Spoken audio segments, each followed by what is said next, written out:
I don't claim to have predicted this. In fact, I said some rather complacent and reassuring things about epidemics 10 years ago. But 10 years before that, I did say that if we were going to get a pandemic, it would come from animals. It would be a virus. It would probably come from bats, because that's where the risk was. And for those of us who we now know that there were some very prescient warnings out there in recent years about wildlife markets in China, about bats, the discovery that this virus in particular and other SARS viruses were capable of infecting humans straight from bats. They didn't need adaptation in an intermediate host. These are, there are really worrying warnings out there, which we ignored. Why were we taken by surprise? I think largely because we've been focused on risks and worries about the world, but we've been focused on the wrong ones. We've spent a huge amount of energy thinking about climate change, and I don't think we've spent nearly enough energy thinking about other sorts of risks. We also haven't done enough to encourage innovation in the sort of technologies that would prepare us for an epidemic, particularly vaccine development, which is still a very slow and laborious process, hasn't been speeded up much, and it has been something of an orphan technology because the big pharmaceutical companies aren't interested in vaccine development on the whole, because vaccines, if they work, do themselves out of business very quickly, so they're not money spinners. And the Gates Foundation, the Wellcome Trust, and others have set up something called the Coalition for Epidemic Preparedness Innovation, which is mainly about vaccines, but it only got going 3 years ago. The World Health Organization or governments should have started something similar a lot sooner. I very much argue in my book that we are not experiencing enough innovation, that far from living in a time of incessant innovation on all fronts, most of the innovation we've experienced in recent years has been in the digital economy. We've slowed down the rate of innovation in all sorts of other areas, transport, for example, but also to some extent public health. It takes 70 months in Europe to get approval for a new medical device. That has deterred people from investing in medical diagnostic devices, and we're seeing the fruits of that today. So we're actually living in a time of an innovation famine rather than an innovation feast.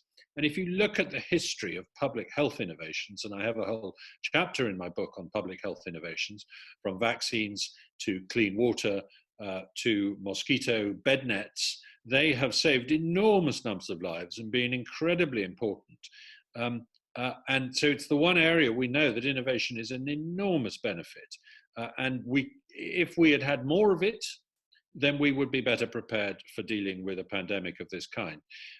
As it is, we can sequence the genome of a virus, we can count its proteins, we can try monoclonal antibodies, we can try messenger RNA vaccines. There are all sorts of innovations available to us that weren't there 20, 25 years ago, but there aren't enough. If we'd had more, we'd be able to deal with this virus before it got going. I argue in the book that we could speed up innovation. We could make it work better for us.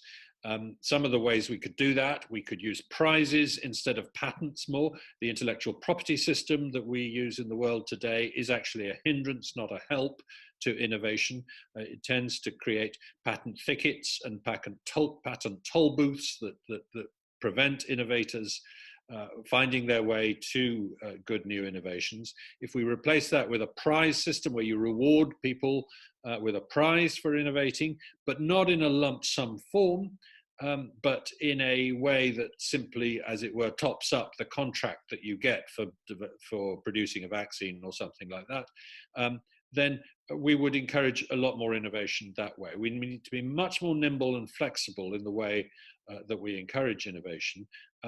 And the key thing here is to understand that innovation depends very much on luck, on serendipity.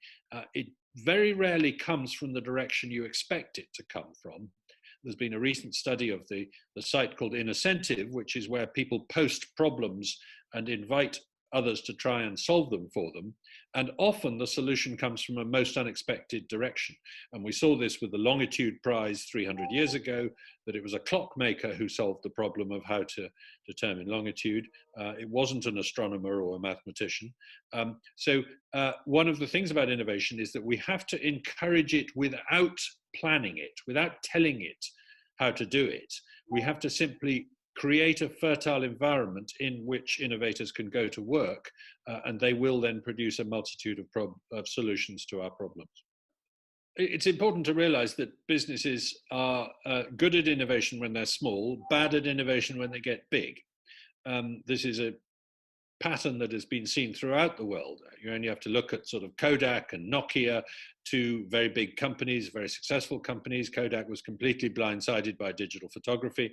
Nokia was blindsided by the data revolution in smartphones. They were spending more on research and development than the rest of the phone world put together at one point, but they didn't see the data revolution coming. They thought it was going to be about voice for a lot longer than it was. So big companies really struggle to innovate, and on the whole, they lobby against innovation. So the room has to be made for SMEs, for smaller companies, to compete with bigger ones. Big companies can do things to keep themselves innovative. So Procter & Gamble did basically opened up to innovation from outside the firm. They didn't try and do it all in-house, and that had a big effect. That was very successful. Amazon is a good example of a company that has managed to stay innovative despite growing very big. And one of the ways it does that is to keep new ideas coming up through the organization by operating a sort of reverse veto system, where instead of a majority can defeat an idea and say that's a bad idea, we're going to reject it, as long as a minority supports an idea at all, then it must be heard by a high level of management. And that way the top levels of management get to hear about wild ideas that are not very popular in the organization but might make a difference.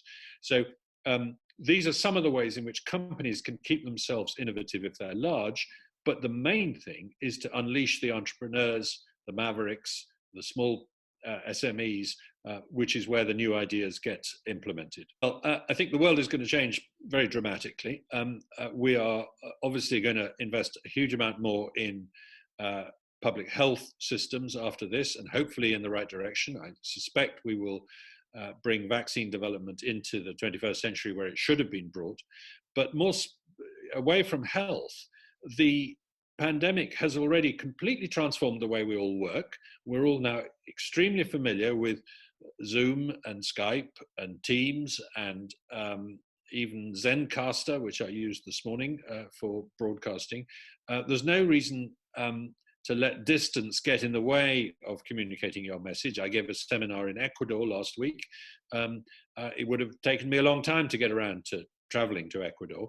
And I look forward to doing lots and lots of virtual talks and meetings around the world, hybrid meetings where some people are in the room and some aren't. I think, we're going to change that aspect of things.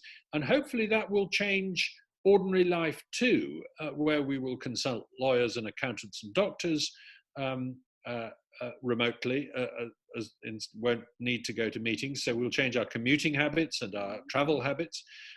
So I think there are huge opportunities to do the kind of things that were slowly coming into use anyway, to accelerate trends in the use of technology in particular, and that will open up opportunities. It means that broadband is more important than ever, and new railways may be less important.